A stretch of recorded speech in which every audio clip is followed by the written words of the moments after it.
So, as you can see, I've got the TARDIS up, which means I'm going to be talking about Doctor Who again. Specifically, I'm going to try and do a small series of videos detailing some of the Doctor Who writers and some of the great work they've done for the show. Now, for this series, I'm going to be keeping it to the kind of new series, i.e. everything from 2005 to 2019. But I thought for this first part I'd talk mainly about what I refer to as the one-episode wonders. Writers who have, in terms of actual episodes, only actually contributed one episode, or maybe two if it's a two-parter, although there is, once again, one kind of special case on the list. But let's go kind of series by series and I'll explain. For series 1, we do actually have one episode wonder, and that was Robert Shearman, who wrote I believe it was the 6th episode, Dalek. Now, this, to me, I find that one a little odd, that after all these years, Robert Shearman hasn't come back to write another episode. Which I think is a bit odd, because Dalek, I know some people regard Dalek as one of the greats of Series 1. I mean, it reintroduced the classic Doctor Who monster and managed to do it in a pretty scary way, showing how dangerous it was. Not just a whole fleet of Daleks, but just one. How one Dalek could cause so much damage. I mean, I feel that's a great story. I'm not surprised Robert Shearman hasn't come back, but, there's always time. I mean, some writers for the show have gone entire series without writing.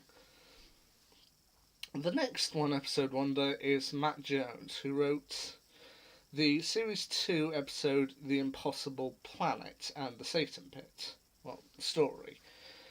This is an episode that I know a lot of people love, and a lot of people consider it the best episode of Series 2. I don't necessarily feel the same way about them, but I can tell it is a pretty good episode, a pretty good written story, so yeah, I'll admit it's good points. But once again, Matt Jones, for an episode that's so popular, I'm not surprised Matt Jones hasn't come back for a second go-around. But, there we go. Series 4 had two of them come around, one being James Moran in The Fires of Pompeii, and the second one being Keith Temple, who came one episode later with Planet of the Ood. Now, it's pretty much, I'm going to say this again, but frankly you could say this with everyone, with those two episodes, they're not necessarily the most popular of their series, but you know what, they're good episodes. They're not usually considered kind of the bad ones, and I do think it's a bit surprising they haven't been called back for a second go-around. But there we go. The next two come in Series 5, and they're Simon Nye with Amy's Choice, and Richard Curtis with Vincent and the Doctor.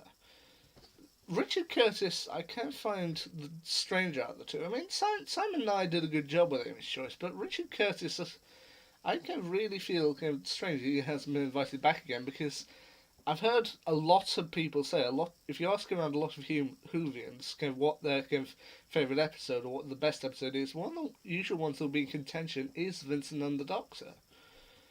I'll be honest, I mainly think that people like Vincent and the Doctor because of the last kind of 10 minutes of kind of Vincent visiting the Louvre and seeing his legacy. But, I'm in the minority on that one. Many people love that episode, and okay, I'll give it fair props. Next one is from Series 9. Yeah, we go from Series 5 to Series 9, and it's Catherine Tregenna with The Woman Who Lived. Now, this one is a little bit odd, because Part 1 is written by Doctor Who showrunner at the time, Stephen Moffat, and a recurring Doctor Who writer throughout Capaldi's era, Jamie Matheson. They wrote Part 1, The Girl Who Died. Catherine Tregenna, however, wrote The Woman Who Lived. And, to be honest, out of all of Maisie Williams' episodes, I actually think The Woman Who Lived, is kind of the best one from the Ashilda kind of legacy. I mean, I don't mind Face the Raven or Hell Bent, but yeah, I do think The Woman Who Lived is kind of one of the stronger ones. Is it as good as The Girl Who Died? I juggle two of them. But yeah, Catherine Tregenna managed to continue the story that Jamie Matheson and Stephen Moffat had kind of penned the first part of, and she managed to do it very well. Once again, one more jump forward. comes to Series 10's Mike Bartlett, who wrote Knock Knock, the Series 10 episode starring David Suchet. And once again, it's a pretty good episode. Yeah, it's got David Suchet in there. It's got a load of kind of great actors, both in the young ones and also his kind of his daughter slash mother. Yeah, he had a good run with it. Now the next one on the list, another good one episode wonder from Series 10. This one is a little bit of a cheat. And it's Rona Munro, who wrote the Series 10 episode The Eaters of Light.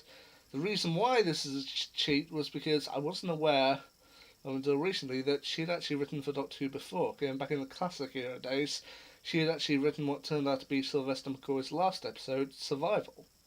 I wasn't aware of that at the time. In terms of NuWho, she has only actually written one episode, that being The Eaters of Light, but considering she's written for the show before, and those episodes were all so far apart, yeah, I feel give Eaters of Light.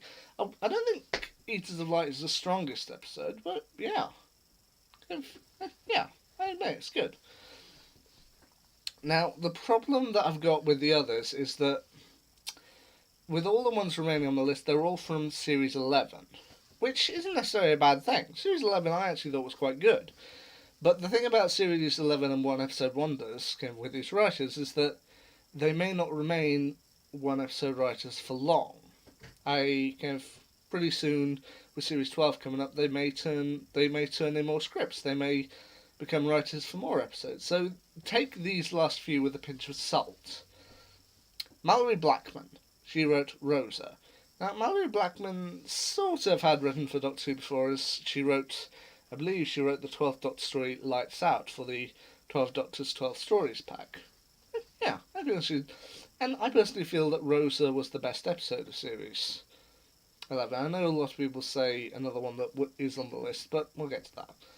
Vinjay Patel wrote Demons of the Punjab. I've seen people criticise this episode, but I actually, after Rosa, I thought it was one of the stronger episodes. So, yeah, he gets another one added there. Peter McTick, who wrote Kablam. Pretty much after Rosa and Demons of the Punjab, Kablam is actually one of my favourite episodes of the show. Or at least its 11th series.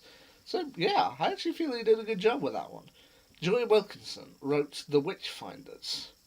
Another one that I kind of felt was a little bit off-putting at first, but then when I went back and watched it a second time around, I thought, yeah, I like that. I feel it's one of Series 11's underrated classics.